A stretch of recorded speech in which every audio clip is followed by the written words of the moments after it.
Poor people are not poor because they're stupid. Poor people are not poor, people are homeless because they are inert, lazy. There's something in the way our society is organized and the kind of priorities that our country has that produces poverty and increases poverty and homelessness. And unless it turns around, the problem is going to get worse. But it ain't going to turn around unless we make it turn around. There's three things that need to happen if we're going to deal with this problem and not allow it to get worse. One is organize. Two is organize. Three is organize. You hear what I'm saying? For people who are very poor or for people who are homeless, it's the social role of being an outcast that affects them more than their economic circumstances. When you hear them talk about what they want in life, it has more to do, and what they want to organize for when they want to organize, has more to do with dignity and inclusion and the opportunity to contribute than it does with necessarily with changing their circumstances. Although circumstances are important to them as well, and oftentimes they'll see, you know, if I can get into housing, then I can be a contributing member of society, right? But really the big deal is that, you know, they want to be seen as human. And the problems of poverty on a world scale is getting worse. So we're confronted with a big problem. And a big problem can only be resolved by a big solution. And a big solution historically means the building of a social movement. And everything in building of a social movement, of social movements that have developed in the past, always start little. Start little before it becomes big. And despite the stereotypes they put out there, you know, 50% of homeless people are working. They work. It's just that they don't make enough money to pay the rent. And so they live in the shelters, or they live in little hovels, or in their cars, or what have you. And this, again, this is increasing. It is, I mean, it's a result of political and economic policies, and the whole shift to a kind of supply-side economics. And so the idea of organizing is more than just mobilizing bodies. It's about moving people's minds, changing people's minds.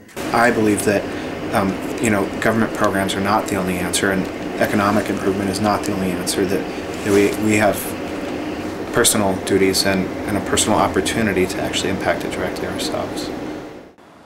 My home. 1, 2, 3, 4.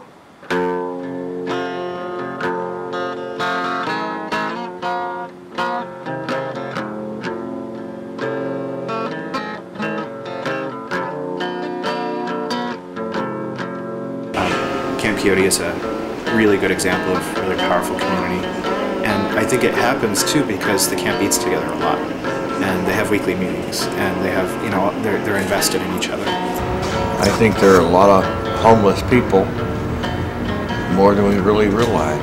If they didn't have a camp to go to, they'd be still under the system, and I think this is important for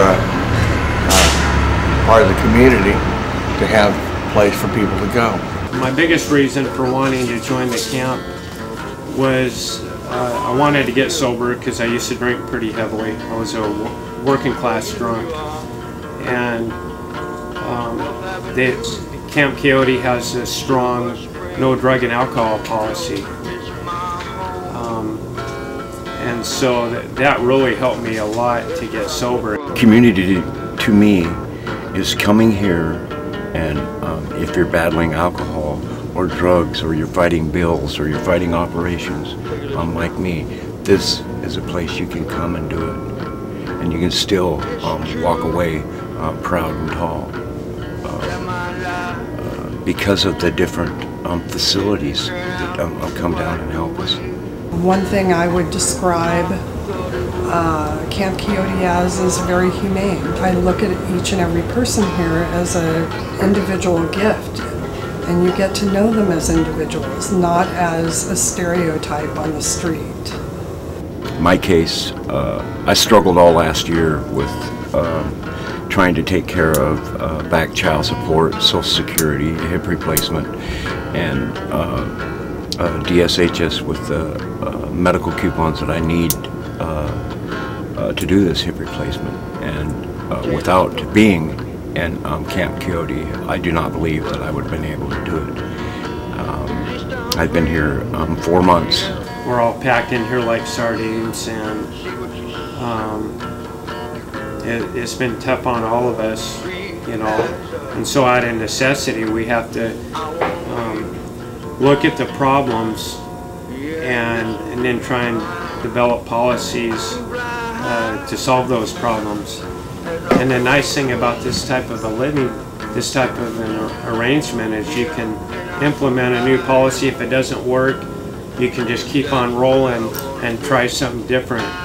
One of the things about Camp Quixote that is so neat is their desire to be involved in civic engagement, not just seeking shelter. They are a participatory democracy. They are an intentional community. They are a work in progress. The camp is now 2 years old, so it's still kind of a new thing. And it's kind of a fragile setup, really, in the fact that we're completely dependent on our outside support. You know, we get a lot of help from folks on the outside, and if we were to lose that support, Camp Quixote couldn't survive. But so we're real thankful for all the help that we get.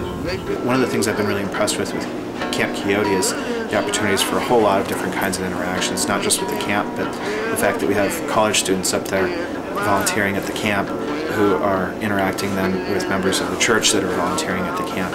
And the political views are being exchanged back and forth, right? And it's a really golden opportunity, because if you look at every great social movement in the history of our country, there's been two primary groups of people who have been active supporters of that social movement, and it's been people of faith and it's been students, right? Two very, very necessary demographics in order to make a movement succeed. And we have people from Evergreen College helping us. We have high school kids from Black Lake that have been down that want to help us. And all these people, these different churches, is so wonderful speaking on our behalf. But there are people here to help. This is just another helping hand. Camp Quixote and the churches. Kind of like the churches are our home and sanctuary.